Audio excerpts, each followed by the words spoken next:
Welcome to the BiggerPockets Money Podcast, show number 176, Finance Friday edition, where we interview Mike, a music industry executive, and talk about preparing to leave a job potentially not on your own terms. Hello, hello, hello. My name is Mindy Jensen, and with me as always is my Can't Carry a Tune in a Bucket co-host, Scott Trench. The only way to respond appropriately here is to sing, and not going to do it. Okay, moving on. Scott and I are here to make financial independence less scary, less just for somebody else, to introduce you to every money story because we truly believe that financial freedom is attainable for everyone, no matter when or where you're starting. That's right. Whether you want to retire early and travel the world, go on to make big-time investments, or make huge, half of your net worth, game-changing decisions in real estate, start your own business, or do whatever else you want with retiring early. We'll help you reach your financial goals and get money out of the way so that you can launch yourself towards those dreams. Today, we are speaking with Mike, who is a music industry executive, but changes in listener habits are threatening his job. Is that the right way to say that, Scott? Do you think threatening his job? I think his job is going to have a lot of changes in the next 7 to 10 years. And more importantly, Mike thinks his job's going to have a lot of changes. So I love that he is thinking ahead and making plans now while he can calmly prepare for the next chapter of his life, as opposed to putting his head in the sand, ignoring potential changes, and then frantically having to figure out something in 7 years. Yeah, I think Mike. I think Mike was a great guest. I think he has made a lot of really good decisions over his lifetime. I think he is more healthily paranoid than he needs to be with respect to his job. But I think that, hey, if he did lose his job, the worst case that happens is he basically is able to retire right now. So I really thought this was a helpful Finance Friday because I think a lot of people are going through similar thought processes to Mike. I think that his situation, to me, is highly likely to be reflective of other people who have been really doing good financial habits and making good quality decisions over a 20, 25 year period, because when you do that and make investments, you're going to have a couple of weird winners which skew your financial position. And that weird winner is half of his net worth right now in a San Francisco condo. And so that's not like a weird, like that just happens. I think if you invest over a long period of time, you're likely to hit a good deal or a good winner, Tesla stock or whatever it is that you're doing over a long period of time. So I think it's a really interesting discussion, and I think he's set himself up in a really healthy way. Yes, and I just love that he's looking forward. I mean, so many people get into a job that they love, and he clearly loves his job. I mean, how could he not? What a fun job. But people get into this position where, oh, I love my job, therefore I'm never going to quit, so I don't have to make plans. And what is this saying? Life is what happens when you're making other plans. Have you ever heard that? Is that a romantic comedy that I just made up? I've heard man plans, God laughs. Oh, yeah, true. Yeah. Life laughs too. Just in general, you can make all the best plans, but what you really need to do is plan your finances out so that you are prepared for life coming up and slapping you and saying, ha, ha, ha, ha, this is what you're going to do instead. So I think there's a lot of things that people can take away from this episode, and I'm super excited to share it with everybody. Before we bring in Mike, let's go back to the part that my attorney makes me read. The contents of this podcast are informational in nature and are not legal or tax advice, and neither Scott nor I nor BiggerPockets is engaged in the provision of legal, tax, or any other advice. You should seek your own advice from professional advisors, including lawyers and accountants, regarding the legal, tax, and financial implications of any financial decision you contemplate. Okay, let's bring in Mike and tell him what to do with his money. Works in the music industry, but changes to consumer habits means his job might change dramatically in the next 3 to 5 years. He's looking for options so he can make calm decisions instead of frantic, emotional decisions out of panic. Mike, welcome to the show. Let's start off with your financial backstory. Can you remind people what area of the world you live in, and then let's recap your income and expenses and debts. Okay, I live in Nashville, and debt is simple. When I first started in the music business, I sold my house, Pennsylvania, moved to California, and completely paid off all credit cards, student loans, and whatever. So The only debt I technically have is my mortgage on my Nashville house, and then I have a rental property, which is covered by my tenants.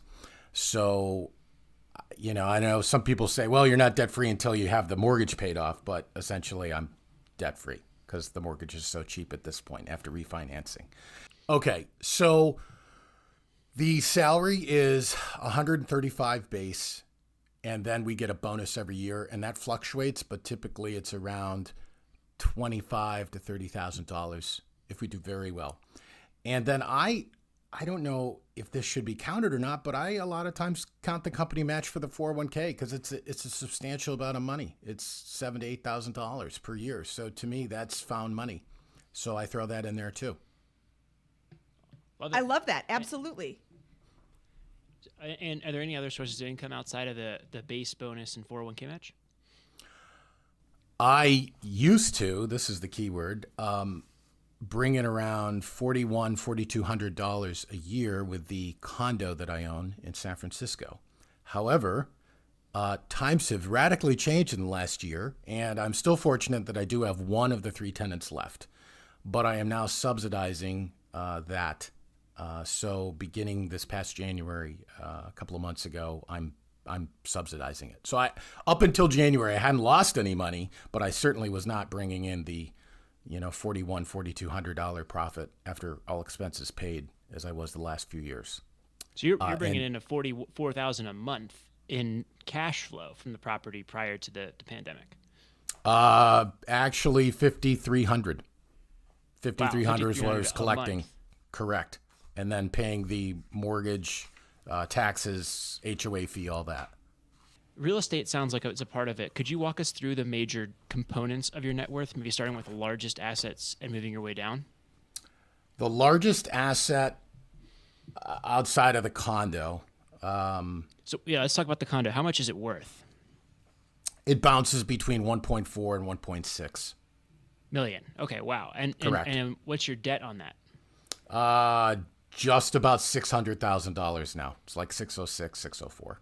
It's very fantastic. Low. So you don't need much else, and you're already pretty much a millionaire just with this one. So yeah, correct. Yes, it's a nice little padding. I mean, I know Sacramento, California will take their cut in taxes if I ever sold it, but yes, it's pretty good. Yes, they will. There's all these people that trash California real estate. It's not a good place. All right, you make one deal here, and you're wealthier than people who've been buying cash flow rentals in the Midwest for years. Sorry, I'm going off on a tangent with this, but I bought the Scott. I purchased it I think in 2009. It's brand new, and I paid $760 for it. There you go. Oh, yeah. Wow. So you've seen some appreciation, and that will trigger a nice capital gains tax bill if you choose to sell it. So let's put that on the back burner right now and go through your expenses. And then that is something I want to revisit down a little bit. Hold on, because it's his largest asset. I think there's a couple more questions to hear about this. Can you walk us through what rents were and what they are now, and then where you expect them to be in a year or two? For what I used to get for the condo, or what's in the neighborhood, what the city is bearing? What did you used to get, and then what do you think is the current reality? So I used to get $5,300 a month for the last 2 years. Now, when I look in the neighborhood, there's a sidebar to this.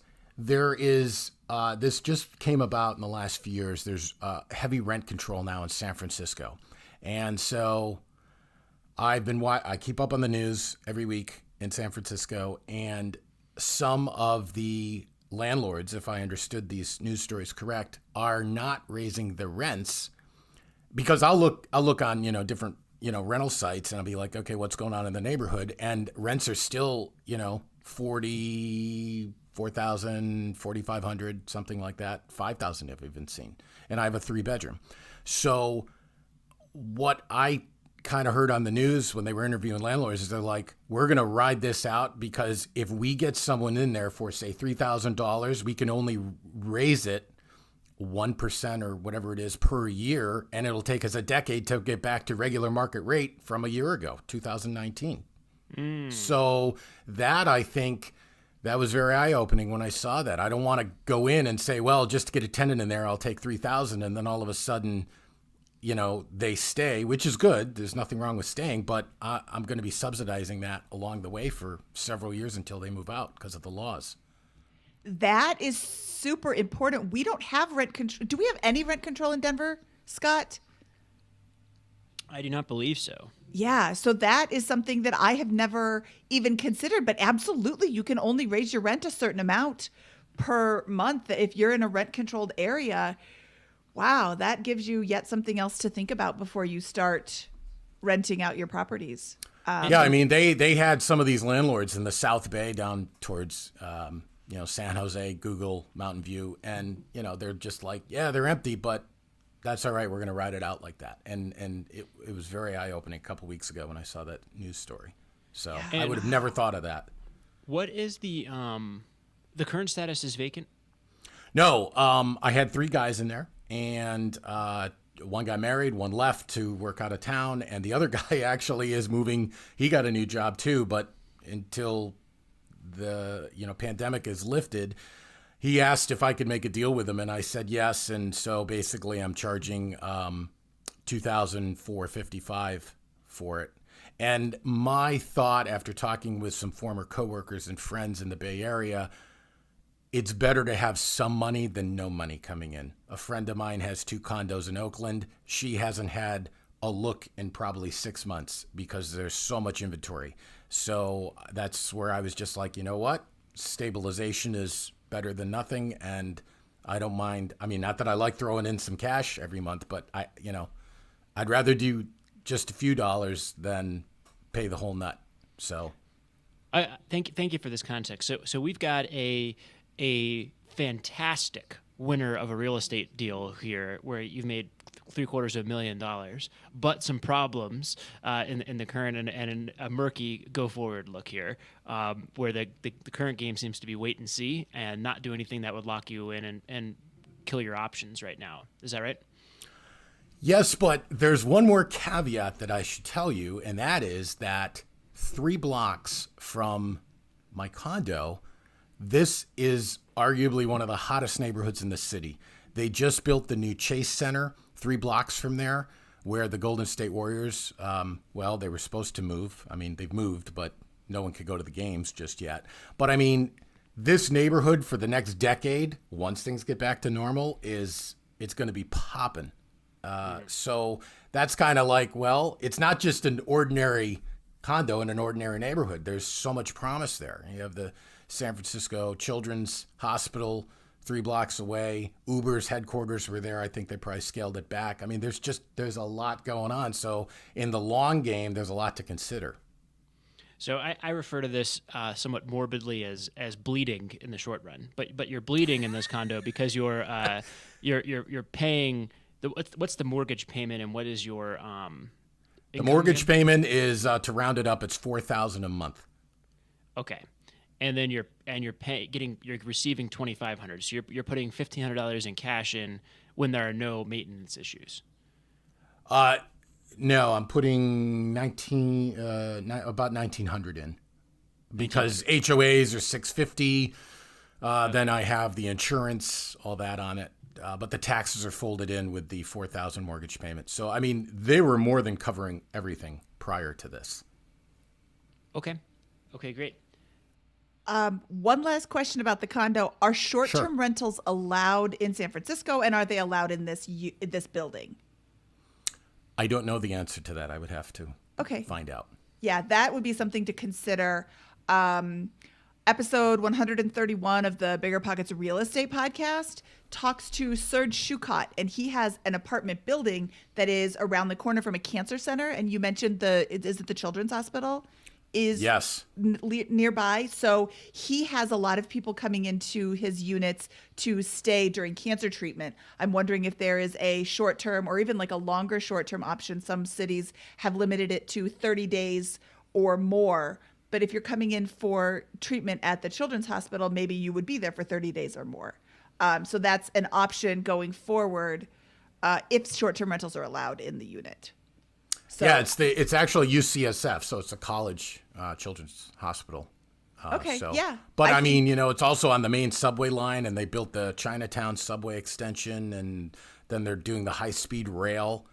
the kind of like are in Europe and Asia that's going through there, and the train station is a mile away. I mean, it's the economy, and once everything opens back up, I mean, the next decade could be paved with gold in this neighborhood, but it's just going to take time for that to go. Okay.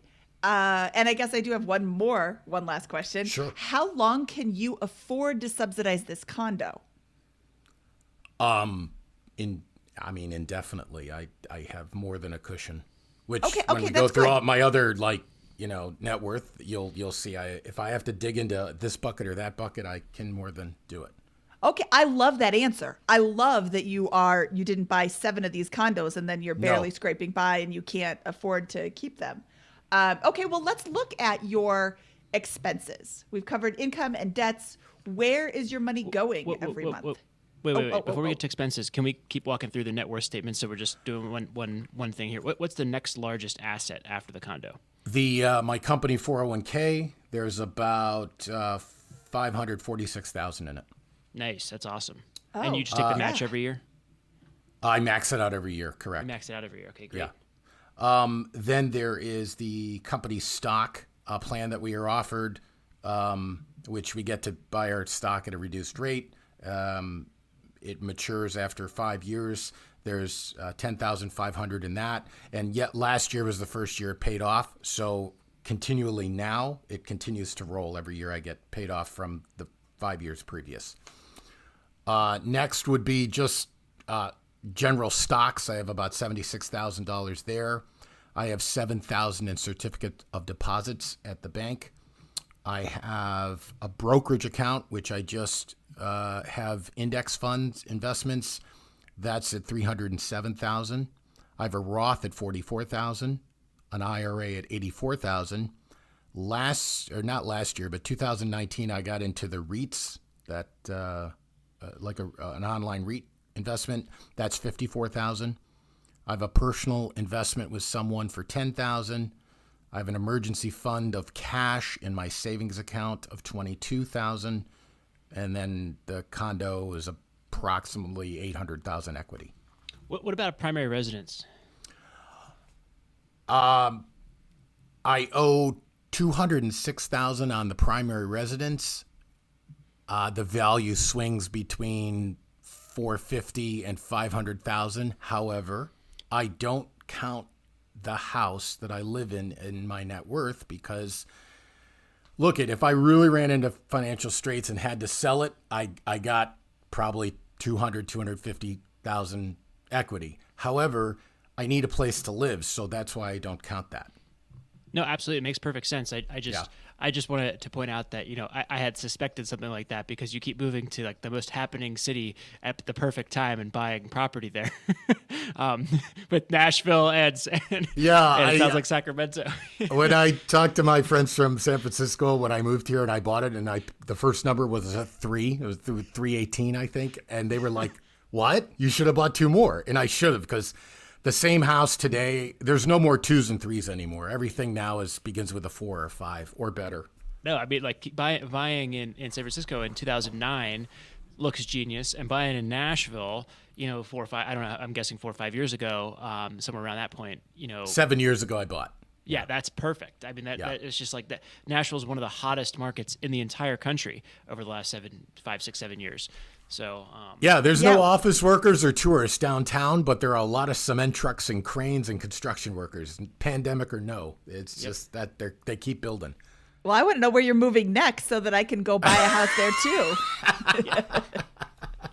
So we're looking at a net worth position between, let's call it $2 and $2.5 million between all these assets. Is that about in the right ballpark? Correct. Depending on whether we count the house, we know that number can move toward the higher end or lower end of that range. Yeah. Ahead, So Mindy. I'm going to jump in here and say I would count the equity in the home as part of your net worth, because that's something that you own. The 200-ish that you already have in equity, I believe, should count towards your net worth. And that's how I estimate my own net worth, is by the equity, not how much I could get for it if I sold it today, because you don't own all 450,000 in purchase price. You still have the mortgage on it. So that's what I would do. It's your finances. And if you want to estimate low, that's always better than estimating high on the net worth scale. Because then you're just pleasantly surprised. You're like, oh, it's 2.6, not 2.4. That's just better. Thank you. Good advice. Good advice. Now let's talk about the expense side of this. Can you walk us through your living expenses and exclude the condo, any payment or payments? So just like me living in my house and what goes through. So I think I sent you guys 2019, and then I sent you 2020. I have a spreadsheet, and I got very addicted to this. I don't expect anyone to be like this. If I used to find $1 on the subway platform or 50 cents at the sidewalk, I'd pick it up and I'd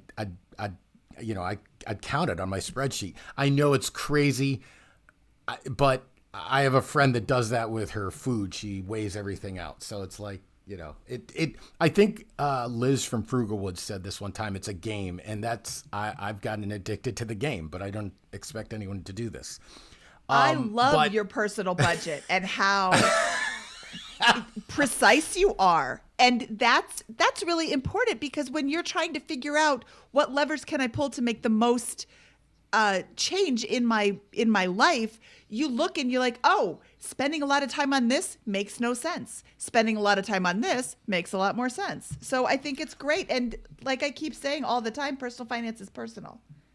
I think I started it about 12 or 13 years ago for tax purposes, because we used to be able to write a lot off in the business that I did, but those have gone away. But I just kept doing it, and it is. I mean, I've heard this on the podcast before. It's very eye-opening when you see it. But I mean, I guess what I want to say is, if you look at my 2019 and then you look at 2020, everything stopped. So the spending stopped, and I think I literally lived off of my bonus last year and literally invested and saved my entire base salary, because I didn't go out to eat or cocktail or go on vacation or anything. So I'll give you two things that I just think are just they're fun. So I want to say that there was a Wall Street Journal article that I'd read in April about calling your insurance company and reducing the insurance rate. And truly, a lot of the cars that they were just sitting in their driveways all year. So, I mean, again, I got it down. I got the insurance for 2 cars down to $40 a month. And then I think I spent because I didn't really drive them, but maybe once a week, it cost me $17 a month for each car in gas. And one of them I have is a hybrid. So, there you go.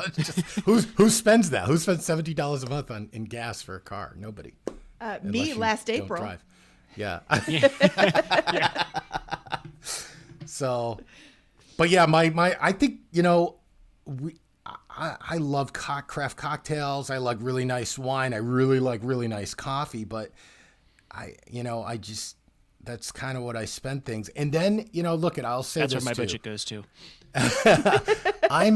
I'm very fortunate because of my job, my wife's job. Some things are paid for, so I don't pay for my internet. I don't pay for my cell phone. That's paid for by the company. Her job allows us to get this craft coffee subscription. So, and we don't have kids. We're doing well, but we don't have a lot of the expenses a lot of other people have, and I totally understand that. People could say that's impossible. How could you only spend $500 a month? Well, there's added in that. So, but that's a perk of where you work, and that a great perk. Yes, a great perk. Don't apologize for these awesome things that you get. I get some awesome things because of my job too, and that's okay. I think we got a really good picture of this. We have $31,000 a year in annual expenses. Mm-hmm. We've got $2 to $2.5 million in assets. And what I love about your story is that about half of that is reflective of the grind of good habits over a long period of time. The 401k, the after-tax brokerage accounts, those types of things, long-term investing philosophy. And the other half of it is phenomenal real estate outcomes, right, of that net worth. So what do they say? Right place, right time sometimes? Yeah. What Yeah, I want life, to point yeah. out though is regardless of whether you got right place, right time, or whatever. I think lucky is too strong a word. I invested in Denver, which has some of those the same profiles of appreciation. But regardless of that, you still would be a very wealthy, self-made millionaire with just the 401k, the good long-term habits and the focus on the low expenses there. So I mean, that's supposed to be a compliment, but I'm butchering this. But anyways, Thank you. So what's your goal right now, Mike? And what would be the best way we could help you? So I absolutely love my career, but the truth be told is that consumer habits have changed, and I was saying this probably 4 or 5 years ago. We would see it where people are listening less and less to the radio and more to streaming services, podcasting, and so forth, and that's great. But what my sole job depends on is promoting our artists to radio. And I think probably in the next 3 to 5 to 7 years, maybe 10, I don't know that it'll go that long, but because of this past year with the pandemic, a lot of radio companies have been more than strapped. Thank God it was an election year. It actually helped some radio and television and newspaper stations, because there was so much political advertising to spend. But these companies have been very hurt, and they've had to cut beyond the bone, and they've started to do what is called central programming. And so you might have, the station in Phoenix or Austin, Texas, all programmed out of Denver. And so that's less managers of the radio stations for me to call and promote to, because one person in another city far away might be, dictating what you're hearing, on the Boston radio station. That, if you look at, I'm seeing the writing on the wall. It's changing. And with radio listening, it's anymore. It's kind of not that people don't listen at home or in their office or workplace, but the most place that people listen to the radio is in their car. And if people are at home, they're not commuting to work. And the other problem is that, we've been in this for a year now, and who knows how much longer it's going to go. And so it's very difficult to get someone out of their habit that they've adopted. So if they used to get up and get in their car and drive to a downtown area to their workplace and listen to, their radio station for music, and being at home now, they get up and maybe they listen to the Today Show or, a podcast, or maybe they're just listening to Spotify or Pandora. Well, when they get in the car and we start opening up again, are they going to go back to the radio station, or are they just going to plug their phone in to the radio in the vehicle they're driving and not turn on the local radio station? I mean, I don't know, but it's hard to get them out of a habit once they get into it. And that's where I see a lot of this going. I see this, in the community, you always hear about people that want to retire early. I'm not looking to retire early. I love what I do, love it. But I also know that technology and consumers' tastes are changing my career and what I do. And I'll still be in the music business, but I probably won't be at the capacity that I am in now. And who knows if I'll make the money that I'm making now. So that's what I'm planning for. Well, so at the highest level, it sounds like the challenge here is that, hey, my career may be at my current role may be phased out over the next 3, 4, 5 years, maybe sooner, who knows, with that, and I'll lose that current thing. But it doesn't sound like it doesn't sound like you'd be unwilling to work for a significant pay cut if it was in a very similar thing, working for the next thing. So, I mean, I guess what I'm asking is what can we help you with regards to the financial side of this? Is it do you want to redesign your portfolio to produce income for a more defensive position, or I guess what's the challenge? The challenge, I don't know if it's the challenge. I don't know if challenge is the right word. I was hoping to see if you guys could take a look at it and say, you're kind of doing a lot of things right, but here's one thing maybe you could modify that would help you. I remember my accountant last year said, well, you could start a business or you could buy more real estate. And I'm like, well, I'm really not interested in doing either right now.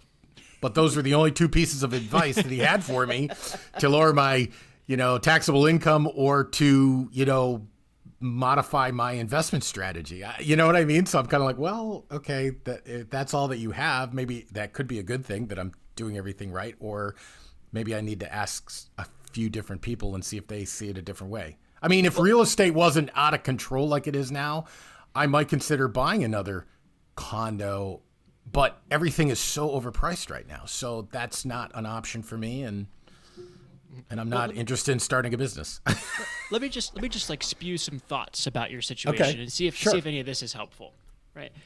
I see what I'm hearing is a guy who's pretty frugal, likes his craft cocktails, which is a very wise thing to spend your money on, in my opinion.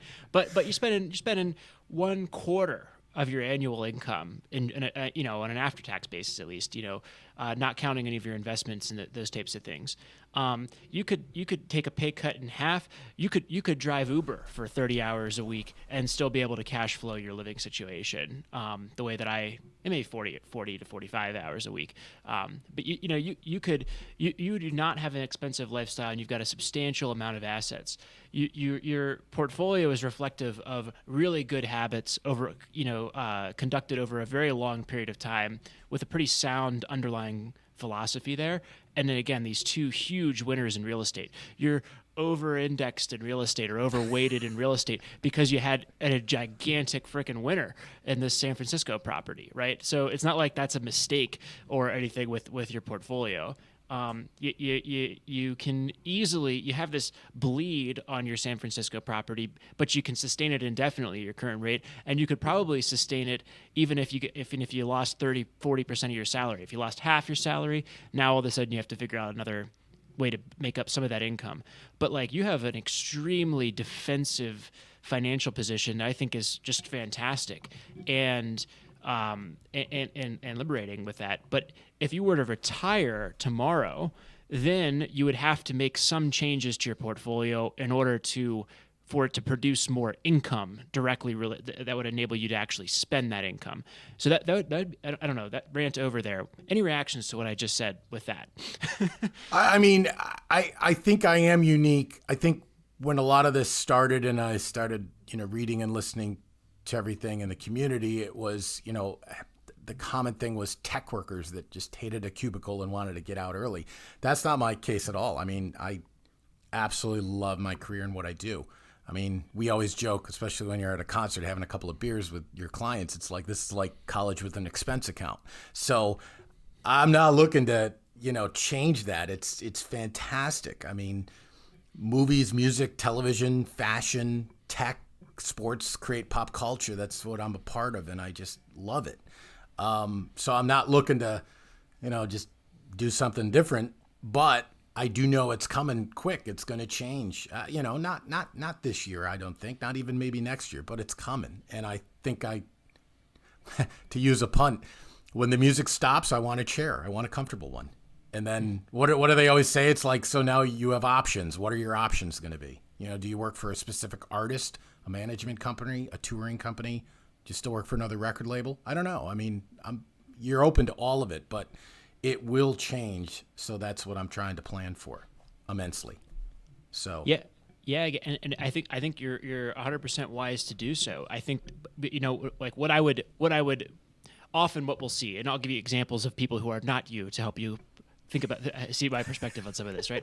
But like, suppose we had somebody who had a $400,000 in home equity and $500,000 in retirement account and $22,000 in savings, the way you have. That person's in big trouble in your situation, right? And they need to real quick begin figuring out how to create assets outside of that retirement account, outside of the home equity, because they're screwed if they lose the job. They've only got a couple months runway. You've got $500,000 in assets, maybe 700,000 in assets outside of the retirement accounts that you could borrow against, that you could liquidate to sell. I mean, for many years, perhaps close to it, perhaps all the way potentially through to traditional retirement age, when you can begin accessing the money in the 401k through work and those types of things. On top of that, you got another $750,000 in equity in the condo with that, which you can again borrow against or liquidate if you had need of any cash there. And because you spend so much less than you earn, you could take a year and figure this out and think through it, and then figure out, okay, I'm going to do this on a consulting basis. I'm going to start my own business here. I'm going to do whatever it is in the event that I lost my job. It also sounds like you're super passionate about your job. So I am a little suspect about whether you're not very, very good at your job and unlikely to be on the chopping block in the early rounds of this in the event that your company is forced to make hard decisions. So these are just more compliments heading your way. I don't know. Again, I don't know if this is helpful. Oh, that was a compliment? How good are you at your job? That's a real compliment. I'm so glad we don't. I have suspect those. he's really good at his job because he loves it so much, right? So I do. I think that's. It's just like, that's what I'm saying. Like, I don't know how much I'd change about your portfolio, with the exception of, I think you need a. I think that there needs to be, and I think you're thinking, you even brought up great questions with your San Francisco condo, right? I mean, again, that's the biggest piece of the pie here, and we can talk about that. But it seems like you've got your outlook on that pretty good. You think it's going to go up in value, and you can sustain it in the short run to see what your options are going to look like in a year or two from now with that. But that's where I'm struggling to come up with like good advice here, because I think you're pretty smart and doing a lot of things intelligently with this. It's a little complex, but it's great overall. So, Thank you. Okay, so let's ask about the condo. Mm-hmm. Is there a point where certain, I know people that hold on to everything for, their whole life, and then I know people that, get out of them after 10 years. I mean, it's approximately 13 years old now. I mean, does there come a point where it's really time to exit a property like that, especially after a certain amount of time? The HOA fee probably will go up, so that, you're going to need a new roof. You're going to need a new elevator in the building. You could replace a dishwasher and a, stove any time. But I mean, there's capital expenses that will come up with a condo, and really you should be exiting it after X amount of years, or I don't know. This is my first entry into having a rental property. I've never had one before. Yeah, so the condo is really building specific. You could have a condo association that is doing a really great job of running the association. The dues are $600 a month because they really only need $200 a month, and the $400 goes into the CapEx for the entire building, so that when they do need a new roof, they already have the money in the reserves to pay for the roof. They don't have to issue what's called a special assessment. I never lived in a condo like that. I always lived in the condo where the association is $200 a month, and that's the bare bones. And when they need a new roof, oops, now we have to double that association fee on everybody because we have nothing in reserves. So I would look into their reserve fund. And I think you're asking all the right questions. I love that you have these such great problems, because it does make it, now, like Scott, I'm struggling to come up with some good advice, but I also want to note that, your good problems are because of great past practices. So back to the condo, I would look into their reserve fund. How much is in there? How much is a new roof? It's not $1,000. A new roof on a condo building. How tall is the building? 100,000, 4 or 5 stories. Okay, so $100,000. A roof lasts between 15 and 25 years, depending on, and that's residential. I don't know how long a condo building roof lasts. With it, when you have an HOA, it lasts about 15 years. When you don't, it's about 30 years, I've heard. So there you go. So it's a 13-year-old building. Do you have $100,000 in reserves? And do you pay your own heating bill, or is it a boiler that heats the entire building? Routine maintenance on, is it brick? Well, it was like it's only 12, 13 years old. So it was under the new California code for earthquake and all. I mean, there's a lot of, perfect. Just the bathrooms in it. I'd never seen bathrooms, and they had the what do you call it? The electrical outlets were high. I mean, there's codes that were state California codes I'd never even seen before in buildings. So it's good, but again, everything ages. Everything ages, and I would look into the HOA reserve fund and see ask. Nobody ever goes to the HOA meetings. Ask them, what are you paying for? What is the extra going into? Do they have plans for a new roof, a new, like, repaving the parking lot, or the boiler is what did it on my property. We had a pool, so they had to fix the pool. There were all these little things that add up, and when you don't have anything in reserves, then you have to issue a special assessment. So if there's a special assessment coming, that's probably going to stink. Well, I would just zoom out here for a second and say, look, this asset is $1.4 million, right? 1.2 to 1.4, somewhere in that ballpark, I think is what you said. Is that right? 1.4, 1.6. Okay, sorry, I'm way off. 1.4, 1.6. So, and we've got a $600,000 mortgage on the property. It's costing $4,000 a month, and it should be bringing in $5,300 a month in income, right? It was. So it was for 2 years. It was bringing in $5,300 a month. Yeah. Yeah. So this is not a cash flowing asset, right? You know, if you took that 700 in equity, or I guess eight or $900,000 in equity, 750, whatever it is after the city takes their cut, and the closing costs. You know, that type of wealth could generate substantially different levels of free cash flow in another area. It may not appreciate the same way that you're expecting this property to appreciate, but it's not an income generator. So the holding onto the property has to be predicated on the assumption that you're either going to change that cash flow profile or that it's going to continue to accrete in value over time. Now, you asked about like timing issues. I don't see any big ones. HOA could be there, but what are they're gonna ding you $10,000? Okay, that's what, like 1.5% of the wealth you have in this thing. So it's just not material to the decision about whether when the next HOA event is going to happen, unless I'm misjudging that, it's going to be much larger than a $10,000 hit or something like that. The question, I think, is whether it's going to go up in value. And then again, I don't think there's any timing things other than like you lose the depreciation benefit after 27 and a half years. So another 14 and a half years, you know, then you might be losing some of that offset to your passive income there and some of the tax advantages.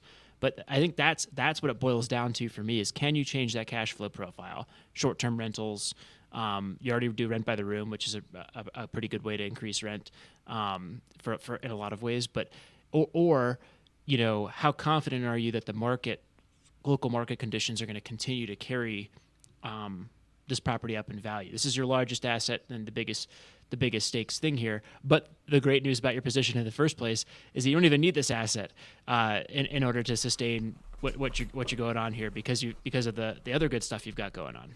I mean, there's another asset with the condo, and that's the parking spot. You could get $300 a month for that. So if the new tenant doesn't have a car, I could rent the parking spot out to someone else in the building for $300 a month. Oh, yeah, that's awesome.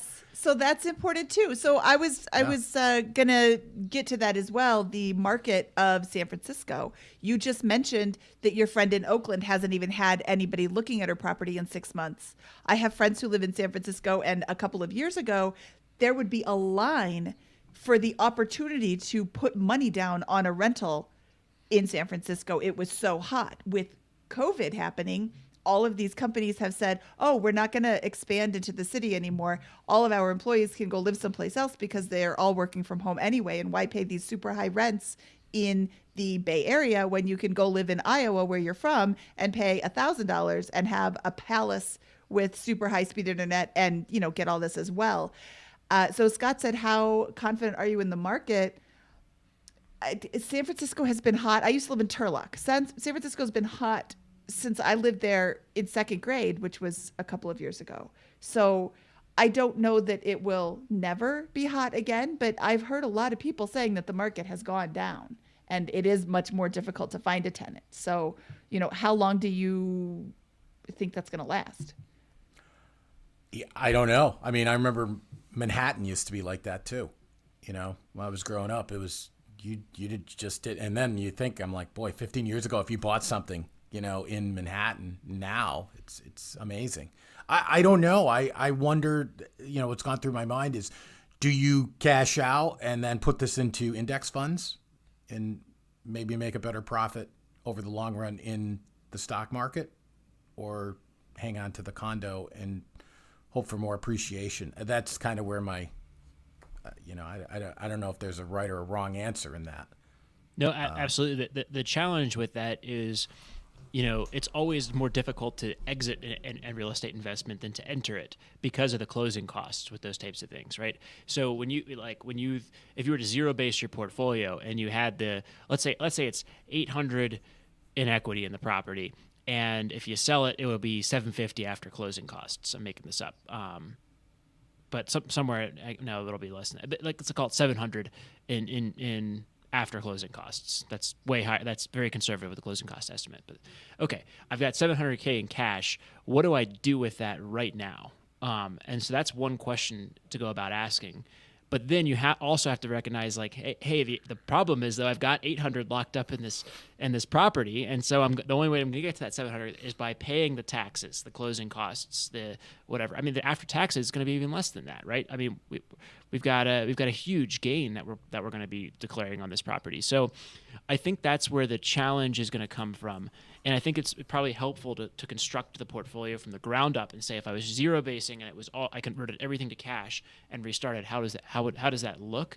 And then how does that change now that I've got, because due to the circumstances of me having this money in this property? How do I think through some of those things? Do I 1031 exchange? Does that make it, if I would in a tax-free world, convert that into index funds, but I can't because my tax situation and the gain I'm going to receive, do I do a 1031 exchange? Is that something that I'm interested in?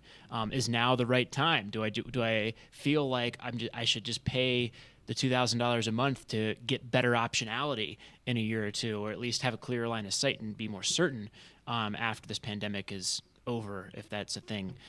Those are some questions to begin asking about making the right decision for the condo, I think. Does this also make me less diversified? Because then, I don't know, just hypothetically, that would give me 80, 90% more in equities rather than spread around in real estate the way my portfolio is balanced now. I have $1 million in equities and I have $1 million in real estate. Yeah. I don't know. So if Wall Street just goes to pot, then all of a sudden I have nothing to fall back on necessarily. Where now there's a balance, it's like, well, I got real estate and I got Wall Street, I got index funds. Absolutely. I think that's certainly a question that comes up. You can always diversify that back by putting that into REITs or something like that with those. But I would imagine, and I'm not a CPA, but I'd imagine if you talk to your CPA, they tell you to 1031 or something to that effect, because that would be much better from a tax perspective than liquidating, paying the tax, and then sitting on the cash and figuring out what to do with it from there. You're also now, like, if you do that, you're going to run into the same problem. I got a pile of cash. Do I dump it all into the market right now? And like we've talked a million times about how mathematically the correct thing to do is to dump it all into the market at once rather than dollar cost average over time. But that is very difficult for me personally, and I don't know how difficult it would be for you in that situation, depending on your mentality around that. Do you want to dump in $750,000 into the even VTSAX right now? That's a hard one too, right? Yeah, it's expensive. If this was back in March or April and it was like $60 a share, that'd be one thing. But I think it's $100 now. Yeah, you should go back in time. You should sell it right before the pandemic hit, and then dump it right into the stock market in March. That's my advice. The 1031 though that's when you buy another property, you have a couple of months to turn the profit over into another property, correct? You can defer the gain. Right? Okay, got yes. it. But he's talking about the timeline. Yes, there is a very tight timeline. If you decide down the road to sell the property, definitely speak to a qualified intermediary, which is the 1031 person, because there are timelines you have to hit. There are ways that you have to structure the deal. You can't take possession of the money when you sell it. If you do, your 1031's out the window. You have to identify 3 properties within 45 days. If you don't, your 1031's out the window. So making these decisions consciously before you put the house on the market helps you have a really smooth 1031 exchange, as opposed to the panicky, oh my goodness, I have to buy any property because I don't want to lose all this tax money. Like, you're paying short or long-term capital gains on this, $800,000 that it's appreciated. So that's no small potatoes, 15-20% tax on $800,000, or putting that into a new property, which is better. Yeah. The only problem with the property is everything is very, very expensive now. There's not a lot of Exactly. deals out So there. if you've already got this expensive property, maybe, continue to hold it and start to look at different markets. And let me know what market you're in so I can jump in there with you, Mr. Kreskin. Yeah, you're gonna have if you don't go into this very intentionally. My belief, and I have not done a 1031 exchange personally, but I've talked to a lot of people who have, and I remember being at a conference with Brandon Turner when he was doing his first 1031 exchange, and he was like running up against the deadline and just like making offers left and right on anything and everything because he was going to lose so much in tax money by doing that. That's, I think, the situation we want to avoid with the 1031 exchange where we're doing that kind of stuff. I'm sure he hit a winner because it's Brandon, but the next, but like I would think if that's the plan. What market do I want to get into? What do I want out of my portfolio? Do I want the next appreciating market? And where is that? What do I think about that? Is it Nashville? Is it somewhere else? Do I want more cash flow? Do I want a hybrid? And really think that through. Is it somewhere local, or somewhere long distance? And I think you'll have options being in Tennessee for all of the above. But I think if you can think through that, have your framework, and really know the market, and one piece of advice here would be look at the sold listings in whatever market that you're interested in, and say what are 10, 15 properties that I would have bought that would put all of my equity to work. Because if you don't, I think you have to put all of the equity to work. Otherwise, you're not going to be deferring the gains on some of that. Okay, would I have bought 5, 10, 15 of these properties? Great. That tells me that I've got a really good shot, if there's 15 that have sold in the last 90 days, of another one hitting the market in the time frame that I'm going to have for my 1031 exchange. If it's just 2 properties in the last 90 days, now you're really risking it. So you have to be really comfortable, I think, that what you're looking for will come on the market, and you'll be able to transact on it in that time-bound window as part of that, and that's going to take some research. So I think that in order to pull off, even to have a really good option for a 1031 exchange, you have a lot of homework to do to figure out what market you want to invest in and where you'd want to deploy that equity and what kinds of deals you can expect to come on the market reasonably, because you're not going to have the luxury of going fishing for a very long period of time if you decide to exercise the 1031 option. Got it. Thank you for that.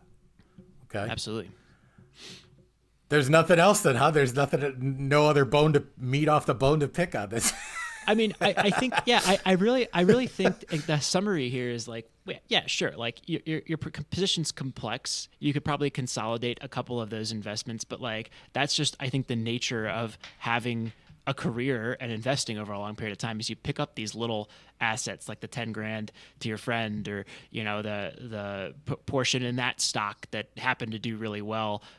Even though I shouldn't be investing in specific stocks, so like, that's what it sounds like your portfolio is. I don't think there's anything to like beat up there, and you got tax consequences for moving different parts of that portfolio to different places. So, you spend 1/4 of what you earn.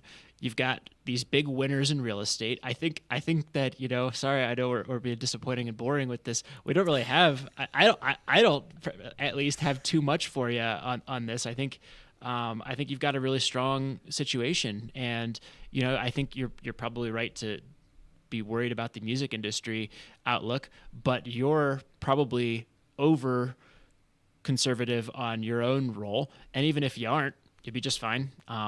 You can rejigger your portfolio at a future date if you need to for income generation, if that's what you end up wanting.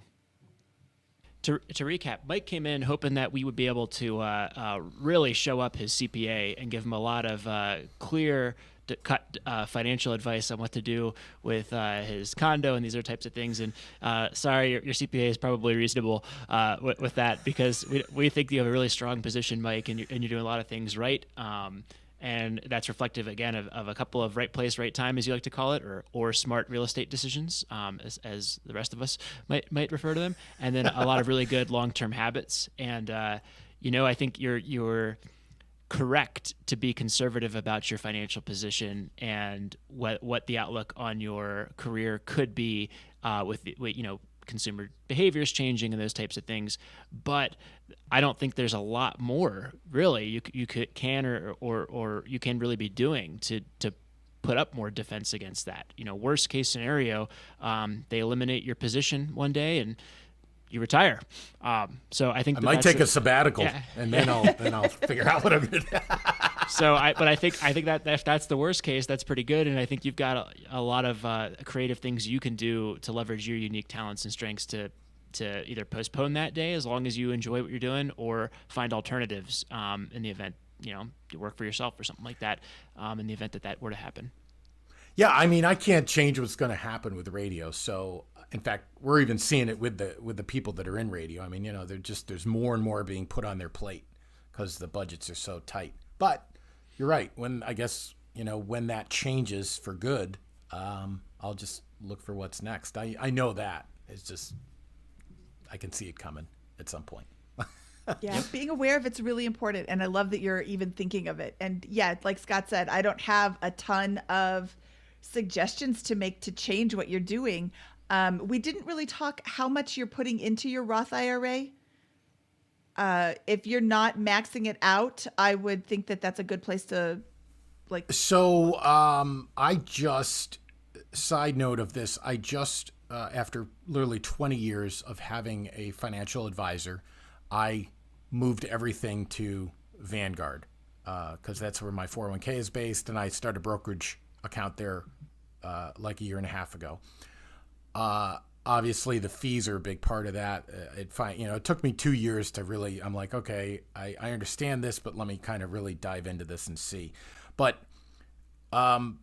because of what I make financially, I was not able to put anything in the Roth. Every year I would have the financial advisor check and he'd be like, well, maybe you could put $800, but I could never do the $6,000 or something. So that's where I just basically, I mean, I'm not saying I won't go back to the Roth at some point, but in my financial position now, I can't contribute to it.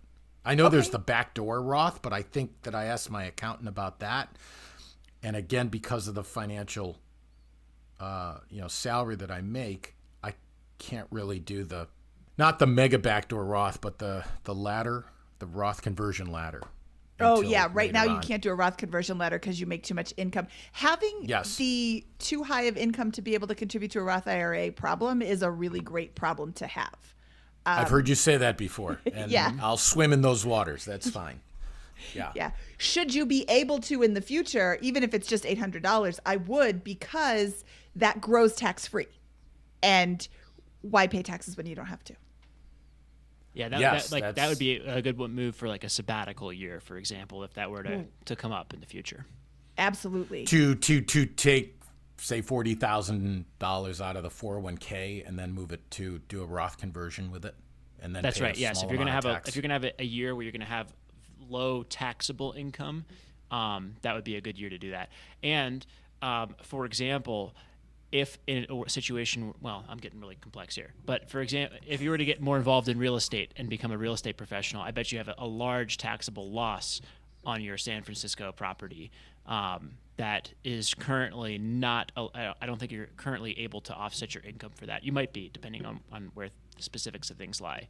But there's potentially something there with leveraging the loss in that property and a sabbatical year for a Roth conversion ladder. But we're getting really technical if we get to that point. Yeah, but just, things to think about. Yeah, no, thank you. This has been great. I really love it. And it's a good position to be in. Yes, so. yes. You are a very enviable position. You've been doing everything right. But I do want to say you didn't just start this yesterday. You didn't start this last year. Personal finance and financial independence is a journey. It isn't just, I'm going to be financially independent. Boom, there I am. Yeah, you're an overnight success after a decade or two of really a lot of discipline. No, it's been a good decade in the making, at least. Yep. Yeah, at this level, I would say. So, I would just continue what you're doing. I think you're really cranking it out, and just be cognizant of the options in the job and see, looking forward, as you seem to be doing, is going to be the best. What is that? The best offense is defense is the best offense, or offense is the best defense? I can't remember. Scott's a sports guy. Best defense is good offense. The best defense is a good offense. So you are your best defense is your great offense. Yeah. That's the word of the day. Alrighty. Well, we really appreciate you coming on and sharing this all with us, Mike. We really, I think we learned a lot from it, even though, maybe you were coming in hoping for more advice. I think a lot of people will just learn a lot by saying, like, here's an example of, I think, what good looks like and natural problems that will come out of the course of becoming wealthy, right? If you do in this game and you make a couple of bets, one or two of them are bound to pay off in ways you couldn't have predicted, like the San Francisco condo, and give you some of those interesting challenges. That won't happen for everybody, but will happen for a lot of people over the course of their journeys. So thank you for coming in and sharing this story with us. We really appreciate it and think a lot of people will learn from it. Thank you for the advice and for the review. I appreciate it. Yeah, this was awesome, Mike. I really, really, really appreciate your time. And we'll talk to you soon. Thank you very much, guys. Okay, that was Mike. Scott, what did you think of Mike's story? Yeah, I thought it was great. And, I mentioned this in the intro as well, but I feel like his story is likely to be reflective of that of many other people across a 25-year period of consistently investing, whether that be in your personal home, in markets like San Francisco, or in stocks or in other assets. You're probably going to have a few winners or a few large piles of money that are outside of the textbook that we like to, that some folks like to kind of get to with this, like, oh, I'm 100% in index funds and across several different multifamily properties and real estate. That seems to be like what a lot of people are striving for, but that doesn't really happen in real life, as we can kind of see from Mike's story here, over a long period of time with the ups and downs of markets and the realities of moving and coming and going.